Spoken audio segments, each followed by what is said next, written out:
बाबा माता के सामने उकड़ू बैठे, अपनी आंखों को चौड़ा किया, माथे पर सिलवटें लाते हुए और एक एक शब्द पर शक्ति लगाते हुए वो बोले, हनुमान जी आ गए हैं।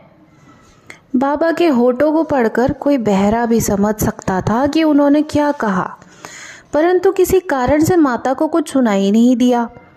और तो और उन्हें बाबा के होठों में गति भी दिखाई नहीं दी।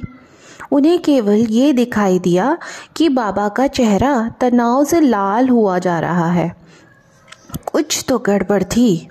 सुनने और बोलने वाले के बीच, प्रस्तुतकर्ता और दर्शक के बीच, संदेश भेजने और प्राप्त करने वाले के बीच, अलग अलग वाक्य और ऊंची नीची ध्वनि के साथ प्रयोग करने के बाद बाबा को भान हुआ कि वे शेष सभी बातें माता तक पहुंचा पा रहे थे, सिवाय हनुमान जी के आगमन की बात के।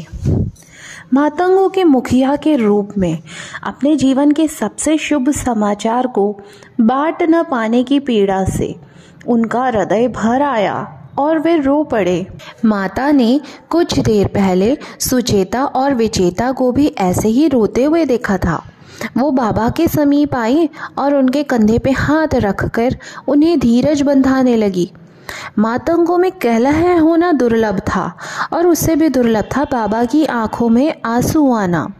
माता ने सोचा कि बाबा सुचेता और विचेता के बीच के झगड़े को समाप्त न कर पाने के कारण दुख में रो रहे थे, तो वह बोली, बाबा आप दुखी न हो, आज नहीं तो कल झगड़ा सुलझ ही जाएगा। बाबा ने अपने हाथ से अपने आंसू पोंछे और गहरी श्वास लेते हुए भूमि पर टिक कर बैठ गए। जब माता ने देखा कि बाबा को एकांत की आवश्यकता है, उन्होंने अपना हाथ बाबा के कंधे से हटा लिया और आग में जल रही टहनियों को इधर उधर करने लगी। जैसे जैसे आग ने पानी को गर्म किया, उनका मन शीतल होता गया। भावनाओं का ज्वार शांत हो गया और वह फिर से स्पष्टता से सोच सकते थे। उन्होंने यूं ही कहा, हे माता मातंग, कल्पना करो कि मैं आपको कुछ कहना चाहूं और आप वह बात ही न सुन पाओ। माता ने उबासी ली। इस समय दर्शन शास्त्र के किसी विषय पर चर्चा करने का उनका कोई मन नहीं था। बूढ़े बाबा ने प्यार से अपनी पत्नी को देखा। उन्हें माता मातंग की ये बात बहुत रुचिकर थी। वो बेबाकी से अपने भीतर की भावनाओं को व्यक्त करती थीं। कोई बनावटीपन नहीं, जो भीतर वही बाहर। बड़े उत्तरदायित्व उठाने वाले जनों को प्रायः अपनी भीतर की भावनाओं को कुचल कर कार्य करने होते हैं। माता के साथ वैसा नहीं था। यदि उन्हें नींद आ रही है तो वे दर्शन शास्त्र में रुचि का ढोंग नहीं कर सकती थी। वहीं बाबा की छवि ऐसी बन गई थी कि उन्हें आधी रात में जगाकर भी उनसे ज्ञान की बातें की जा सकती थी। हाँ, बहुत देर हो गई है, हमें सोना चाहिए, बाबा बोले। हाँ, हमें सोना चाहिए, माता मातंग आंख मसलते हुए बोली। वो खड़ी हुई, 2 डग घर की ओर चली और बाद में पीछे मुड़कर मुस्कुराते हुए बोली, अच्छा तो आपका संकेत नींद की ओर था। जब आपने कहा मैं आपको कुछ कहना चाहूँ और आप वह बात ना सुनने पाओ। आपके सोने की इच्छा मुझ तक पहुँच गई है बाबा। सो जाइए, स्वप्न लोक की आपकी यात्रा सुखद हो। आपको नहीं पता कि मैं क्या बोलने वाला था। बाबा बुदबुदाए, किंतु माता मातंग वहां से जा चुकी थी। बाबा अपने विचार में इतने मग्न थे कि उन्हें माता का अंतिम वाक्य, आपकी स्वप्न लोक की यात्रा सुखद हो, सुनाई ही नहीं दिया था। ये वाक्य मातंगों का शुभ रात्रि कहने का ढंग होता है।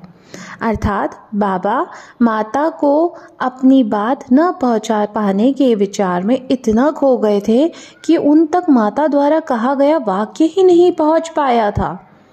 बाबा के कान खुले थे, बस मन कहीं और था, इसलिए उन्हें माता का शुभ रात्रि संदेश सुनाई नहीं दिया। हमें क्या सुनाई देता है और क्या समझ आता है ये मन पर निर्भर करता है। अधिकतर जनों का मन माया के वश में होता है, इसलिए वो वही सुनते और समझते हैं जो माया सुनाना समझाना चाहती है, वह नहीं जो वास्तव में बोला गया है। माया के पास मन को वश में करने के लिए अनगिनत हथियार हैं। एक किशोरी को यदि आप कोई नए प्रकार का वस्त्र देंगे तो वो शायद उसे रुचिकर नहीं होगा, किंतु यदि उसने वही वस्त्र किसी राजकुमारी या अभिनेत्री को पहने देखा होगा तो उसे मज़ा आएगा पहनने में। रुचि अरुचि, अच्छा बुरा, शुद्ध अशुद्ध, प्रेम घृणा, उचित अनुचित, पवित्र अपवित्र, धार्मिक अधार्मिक, तार्किक अतार्किक, आस्था अनास्था आदि के ठप्पे हमारे मन पर कौन लगाता है? जो आसपास हो रहा है वो सब माया है। माया आपको बताती है कि आप कौन हो।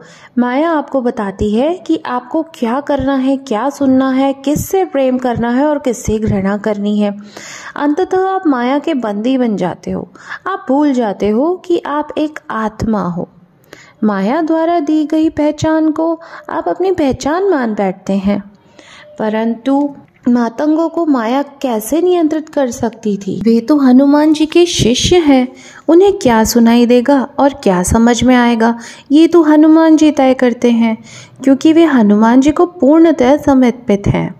इसीलिए हनुमान जी के आगमन की बात न बता पाने के पीछे हनुमान जी की ही कोई लीला रही होगी।